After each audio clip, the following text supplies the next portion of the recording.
There we are. May I? Now that we're through making fun of each other's nationalities and other people's, you were saying? Yes, I just discovered, you know, so John was saying that he discovered that I chain smoke through this article that he was reading about me, you know. Somebody said I chain smoke. I had noticed. Is that what it is now? And since then, you know, he never gets off that one. But I just noticed if I'm lighting another one. You see the video that you chain smoke? Oh, smoking kills us, you see. It does, you know, you're setting a bad example Didn't for work, adults John. all over the world. Didn't work, Arthur. Does that ever happen to you, that you find out something about the other from something you read rather than Oh, actually... sure. I mean, I began to suspect she chain smoked because every time I kiss her, I burnt my chin. But, and then I read it in an article. That's a wonderful delivery you've got. That's good. You know, back on the boards. Yeah. But what was I going to say just before that? Do you have any idea? We're talking about articles written about you and all that. Oh, yes. Well, I know where I was. I know where I was. What's that? Earlier, I said you seem to like it here because I've had English guests on, British guests, who've said they come here because they're stifled over there and they can't work and they like the exhilaration here. But then I've had American writers who have left America because they feel so menaced and threatened that they like the calm of London. Yeah, well, somebody like Richard Chamberlain went over there and did very well, you know, going from the soap opera to Hamlet. And vice versa, I suppose people have come over here and broadened the scope. I think it's just a matter of you have a different kind of feeling when you're abroad, you know, maybe you can loosen up. But in Britain, we only have 2 channels of TV. And if you watch the old British movies on TV now here, it's the same old men always on TV in Britain still, you know. They have a sort of school of actors. There's about 3 new people got into the profession since I was 10. So it's a bit limiting, you know. Oh, you do see all the same old faces. But the best thing about British TV is the live stuff, you know, like plays and things like that. But it just goes off at 12, you know. So if you have a choice in England of either going out to dinner or watching TV, you can't do both. But with America, it's great. You just sort of wake up and it's on, and you get back after going out for an evening and it's still on. It's beautiful. It's nice if you're sick. I love it. You know when you're sick and you're up I'm all night. I'm always sick. That's why I like it. So according to something I was reading. British TV is all right, though, in a way. You know, they have all sorts of nice plays. Well, it's not bad, my dear. I'm getting used to British TV more than Japanese TV, of course, you know. Oh, yeah. I feel British sometimes, you know, that way. Did your accent change slightly when you're in England? I don't know. People tell me that I have Liverpool accent now. And all she used to have an American accent, being educated here at those funny schools. Sarah Lawrence. Yeah. Yeah.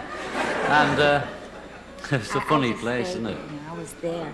Do you still have friends from Sarah Lawrence that you're in touch with? Ah, well, there was one turned out to be a snide.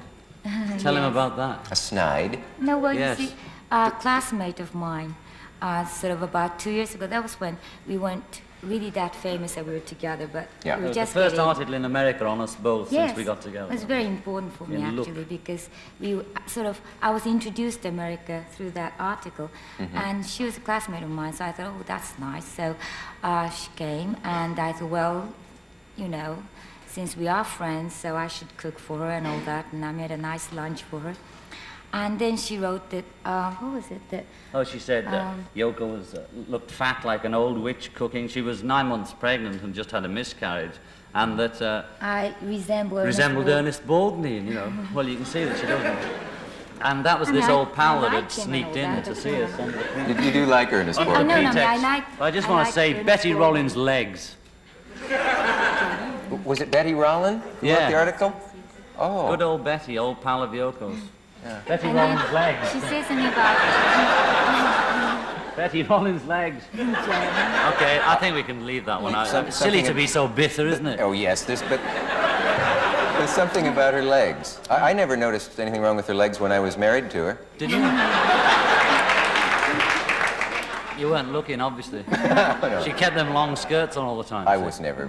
In fact, as a matter of fact, no, I wasn't. But she wrote an article recently in which she said I was delicious. Well, maybe she's had a pill or something. All right. But do you have, you don't go to reunions at Sarah Lawrence. You were only there about a year then, I gather. 3 years, actually. Yeah. But I didn't want to graduate, you know. I was one of those early dropouts. I just felt it was so ridiculous to go another year. I just couldn't stand it. And in those days, people said, well, it's so silly to not graduate, you know, that bit. Because you'll never get a job. Right. Yeah. I was a bit afraid of that, of course. You never make it. That's what they told me, too. That if you didn't finish school. One master wrote, "You're on the road to failure if he carries on this way." Do you ever see your old schoolmates? No, I've seen a few old school friends, not teachers. No. Yeah. Most of them dislike me, except for one or two, you know. So I am always glad to remind them. Was there ever a of teacher their that... incredible awareness they had. Was there ever a teacher who did inspire you? Yes, there was always one teacher in each school that would usually be an art teacher or an English language or literature kind of thing. If it was anything to do with writing or art, I was okay at it. Anything to do with science or maths, I just couldn't get it in, you know. Yeah. So, but most subjects were science and maths because supposedly they don't want artists, you know. Even at art school, they tried to turn me into a teacher. They tried to discourage you from painting and, you know, why not be a teacher? Because then you can paint on Sunday.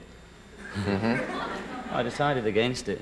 You know, your drawings look a little like James Thurber's. Well, I used to love his stuff when I was a kid. Oh, did there you? was two people. Look like a bit like yours, you know, I think. Well, he's older than me, so he came first, so I look like him.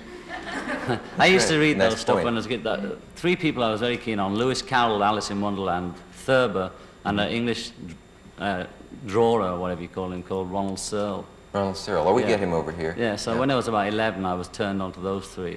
When I was, well, I think I was about 15 when I started Thurberizing the drawings. You know.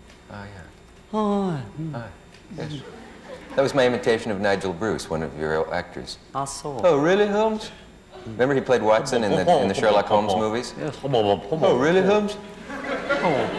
It's dynamite, usually. Ella Fitzgerald, dear Watson. You thought it was Ella Fitzgerald? No, Ella Fitzgerald, dear Watson. That's a pun on elementary. Oh, Elementary, my dear Watson. That's I right. get it, yeah. Ella Fitzgerald. That's known as wordplay. Yes, I'm Oh, I always can playing play with that. myself. Sure. Betty Rollins' legs. Our local station. We will be rolling further after this message from our local station.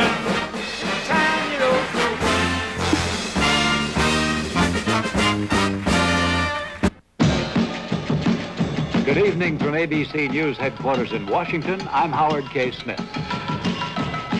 I'm Harry Reasoner in New York. These are tonight's headlines.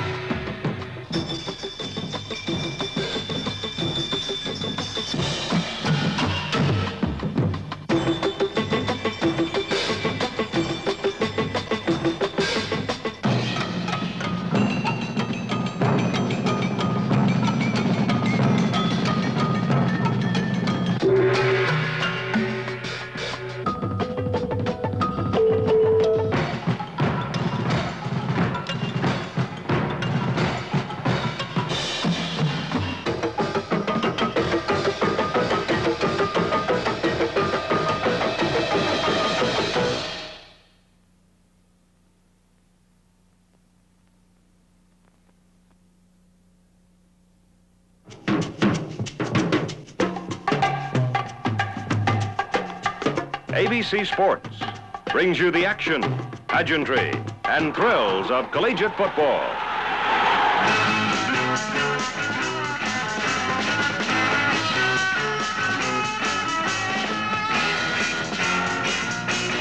The top teams from all sections of the country in the season's key games.